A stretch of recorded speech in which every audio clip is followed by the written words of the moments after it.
Novamente no ar, um programa ao vivo, que vai toda sexta-feira ao vivo, a partir das 16 horas, e que a gente fala sobre os transtornos mentais à luz da doutrina espírita. E eu quero lembrar que vocês podem participar de maneira ativa, né? Agora, já, né?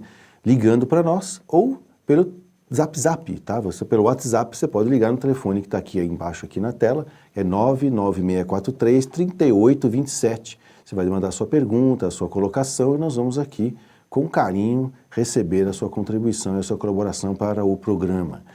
E hoje o nosso programa está falando sobre o segundo instrumento que eu dividi, né, o Evangelho em 4 partes, e essa parte fala das instruções. Fundamentação, instrumentos e instruções. A segunda instrução a primeira foi amar ao próximo como a si mesmo.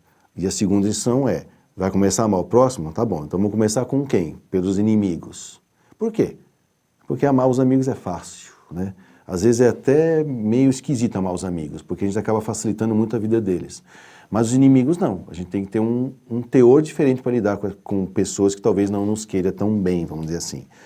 E aí vem uma coisa interessante, que é a famosa frase de Jesus, que diz assim: se alguém vos bater na face direita, apresentar-lhe também a outra, né? Então o cara te vem, paf, aí você vai lá e dá a outra, puf. Eu acho que é para ficar igual, né? Para não dar torcicolo, deve ser por causa disso, alguma preocupação fisioterapêutica de Jesus. Na realidade, se a gente for ver aí no nosso diapositivo, existe uma conotação energética nisso, né? A maneira pela qual você lida com a energia do outro, que são as imagens que estão aqui embaixo, né? Então, quando você está em desequilíbrio e está invigilante, ou seja, você está catando tudo que aparece por aí e se implicando com tudo, ou seja, comprando briga até com a tua sombra, no escuro, né? Que você que tem sombra no escuro, né? E aí essas energias ruins conseguem entrar em você. E aí você sintonizou, ouviu. Rádio é assim, mente é assim. Sintonizou, vai ter que ouvir agora, a não ser que você mude de estação. E para mudar de estação, porque as energias boas não conseguem entrar em você. Quando você está equilibrado e com harmonia, que é a imagem da direita, então acontece exatamente o inverso. Você tem boas energias irradiando de você, de maneira que repele ou refuta, né, as energias ruins. Quando Jesus nos disse para dar a outra face, quando alguém bate em você, ele estava, isso é frase feita do Espiritismo, não nos impedindo de nos defender, mas ele estava condenando a vingança. Já que na época de Cristo isso era muito comum. Lembrando que Jesus, ele chegou bem no momento do declínio do Império Romano. E era um bafafá naquela época, era um fuzuê, não tinha televisão de sensacionalista capaz de reproduzir o que tinha naquela época. Era mãe envenenando nora, era rei mandando matar princesa, e era uma confusão, tudo por causa de um poder que estava apodrecendo. Apodrecendo por quê? Porque cresceu de uma maneira muito rápida, muito grande, e sem tempo de ser irrigado pela veia do amor. Então o que acabou acontecendo? Começou a entrar em decadência. É como câncer, sabe? Tumor. Às vezes tem tumor que se acha esperto, né? A célula fala assim, não vou mais obedecer o DNA desse corpo, vou ter meu próprio DNA. Aí ele começa a crescer. E aí ele cresce tão rápido, ele fala, tá vendo como eu sou bonzão? Tô bem grandão. Só que ele esquece que tu tem uma harmonia. Como ele não é harmonioso com o corpo onde ele está, o sangue, né? As artérias e veias, conforme ele vai crescendo muito rápido, não consegue irrigar. Então ele começa a apodrecer nas pontas. É quando a gente começa a perceber que o parasita se matou, né? Ou seja, e o que é pior, o parasita vai matar o hospedeiro. É o que acontece quando você se vinga, né? Quando você não compreende, quando você não evita a contenda. Agora, não é proibido de se defender. Isso não significa que você vai sair por aí dando sua jugular para o inimigo morder. Não, não é isso. Não é ser bobinho, né? Não é ser ingênuo. É saber que, aquela velha historinha, lagoa que tem piranha, jacaré nada de costas, né? Então você tem que ficar esperto para não entrar em contenda. Amar o inimigo não significa ter por ele as mesmas considerações, a mesma confiança que você tem com alguém que você tem amizade, que se gostam e tem as mesmas afinidades. É não ter pelo menos nenhum tipo de alegria com a tristeza do outro, né? Ou então torcer para que ele se ferre ou coisa parecida. E principalmente, se houver oportunidade de desfazer a inimizade, desde que seja real e verdadeiro, porque tem muita pessoa que finge, né, que se aproveita desse impulso cristão para fazer amizade, mas para pegar você no pulo. Então, por isso que Jesus falou, fique esperto, tá? Mas não fique na paranoia, né? Se você sabe que ele é inimigo, não retribua com inimizade. Se ele quer fazer amizade, veja se aquilo é real e verdadeiro e desfaça o mal-estar. E é aí que a gente vê no diapositivo que tem uma coisa interessante. Então, logo na figura de cima, a gente vê lá no slide, como se relacionar com as pessoas, né? Então, olha só que interessante. Vamos nos aproximar das pessoas que são piores do que nós, né, para ajudar. E vamos nos aproximar das pessoas que são melhores do que nós para aprender. É uma coisa muito interessante. Isso eu aprendi no judô. Lá o já desencarnado Sensei Shimono, né, lá da Associação Nipo-Brasileira do Jaguaré.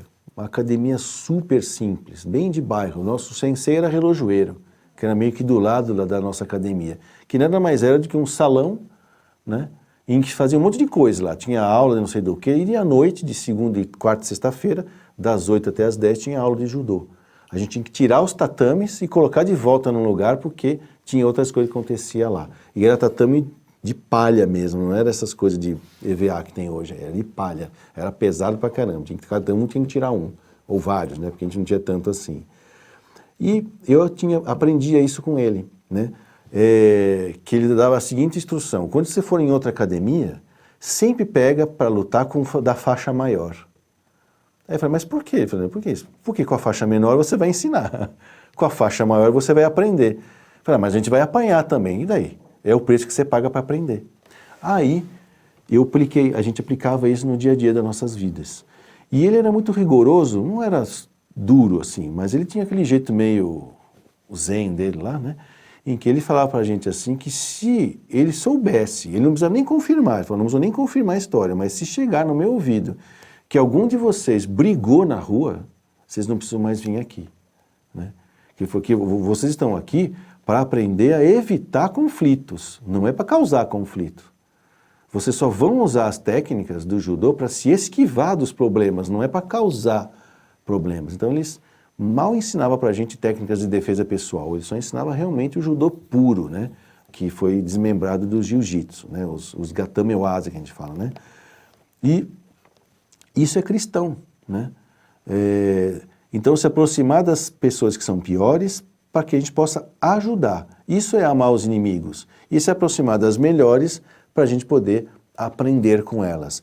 Essa é a maneira de você poder manter o seu estado vibratório de coração e mente, o que ele chama aqui de equilibrado e harmônico, né? Equilibrado significa tensionado de uma maneira boa. O que significa isso? Entre a mente que pensa e os braços que fazem, manter o coração que mantém as coisas num tom do amor, vamos dizer assim. Nem tão esticado que arrebenta e nem tão mole que não produz música. Esse aqui é o equilibrado. E a harmonia é que significa o meu equilíbrio está harmonizado com o equilíbrio dos outros. Com isso eu consigo me aproximar dos melhores e aprender e me aproximar dos piores e não me comprometer, ok?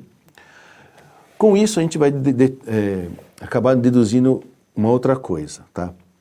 Bom, Jesus não, vamos dizer assim, condenava a vingança, mas ele não proibia de a gente se defender. Então como é que ele se defende? Né? Dizem que a melhor defesa é o ataque. Será? Né? E se for, qual que seria o ataque cristão que mais nos defenderia? Esses dias estavam falando aí, conversando, foi hoje, né, no Jornal Nova Era, sobre a questão do desarmamento, né? Hoje é dia 8, amanhã é dia 9, é o Dia Internacional do Desarmamento, tá? E as pessoas comentam, né? Que tipo de arma que você gosta, né?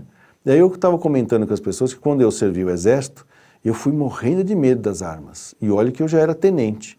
Eu tinha que usar pistola, né? Que é aquelas 9mm, bereta, umas coisas antigas que tem no exército lá. E eu morria de medo. E o professor falando lá, os nossos orientadores, lá, os nossos instrutores, não precisa ter medo, que ó, manusear uma arma é como aprender a andar de bicicleta. Se você fizer tudo certinho, não vai ter acidente, né? Aí foram fazer os treinamentos. Primeiro escalão, que monta, desmonta, aí vamos treinar. Tá bom, treina com o quê? Primeiro treina com uma caneta, a gente tinha uma caneta na pistola, chega bem pertinho da parede com um papel, com o seu nome, e você tem que disparar 3 vezes. Ok, pá, pá, pá. Então tem que aparecer 3 furinhos, certo? Pois é, só que no meu aparecia só 2. Eu falei, caramba, será que não deu certo? E eu pensei, eu acho que eu acertei 2 vezes no mesmo lugar. Ah, tá vendo? Agora eu vou ser punido porque não fiz 3 furinhos. Aí eu percebi que o tenente bonzinho falava assim, tem certeza que foi você que fez isso? Que bom, isso é bom pra você. Aí o tenente malzinho falava assim, duvido que foi você que fez isso, você trapaceou. Depois eu fui entender que quanto mais você acerta no mesmo lugar, é melhor do que acertar longe. Por quê? Porque isso chama-se constância de mira. Aí eu descobri por que é que eu tinha tanto medo de arma. Porque eu gosto disso e sou muito bom nisso. Então eu percebi quando eu dei os meus 9 tiros no exército, deflagrei 9 cápsulas. 3 em pé, 3 agachado e 3 deitado. Não fiz mais nada disso. Eu vi o quanto é perigoso estar atrás da arma. É muito perigoso. Você não sabe o poder que você tem de destruição com isso. Então, esse era o meu medo. Voltar a ter contato com elas e voltar a ter o gosto que eu tenho por elas. Então, elas estão lá por essa vida. Eu já dei os meus tirinhos e já sei como é que funciona. Não é assim que eu vou amar os meus inimigos, que é jogando eles no chão. Não. Como eu falei, hoje eu tenho como arma o meu coração, armado de dédalos de amor, que eu consigo, quiçá, passar pela palavra. Ok? Estamos indo para o nosso primeiro intervalo? Faltam 2 minutos, então tá bom. Esse é o segundo intervalo, desculpa, ela teve que falar alto agora. Então nós vamos para o nosso segundo intervalo e a gente volta já já para continuar falando sobre amai os vossos inimigos. Até já.